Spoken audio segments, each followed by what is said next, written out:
போய் தயவு செய்து அமருங்க.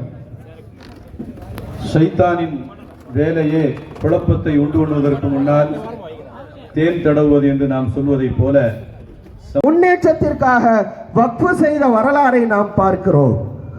ஆனால் இஸ்லாமிய மார்க்கத்தினுடைய ஷரியத் சொல்கிறது, ஒரு மனிதர் இஸ்லாமிலே வந்துவிட்டால் அவர் உடனடியாக வக்ஃபு செய்வதற்கான அனுமதி இருக்கிறது.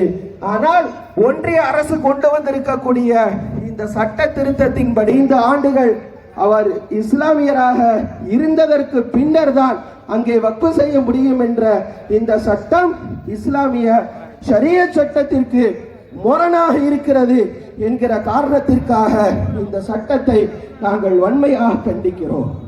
இண்டிவிஜுவலா செயல்படுகிற இந்த அமைப்பை ஒட்டுமொத்தமாக பிஜேபியின் கட்டுப்பாட்டுல ஒன்றிய அரசின் கட்டுப்பாட்டுல கொண்டு போய் வைக்கிறாங்களா?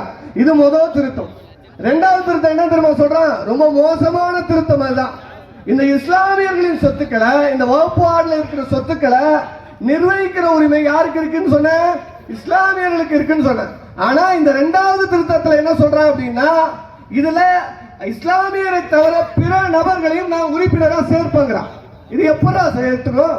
சமீபத்தில் எச் ராஜான்னு ஒருத்தர் தெரியல, சமீபத்தில் இந்து அறநிலையத்துறையில ஒரு நபரின் பெயர் இஸ்லாமிய நபரின் பெயராக இருக்கிறது. அவரு பெயர் உடனே என்ன சொல்றாங்க, இந்த அறநிலையத்துறையில அந்த கோயில்களை நிர்வகிக்கிற உரிமையை இஸ்லாமிய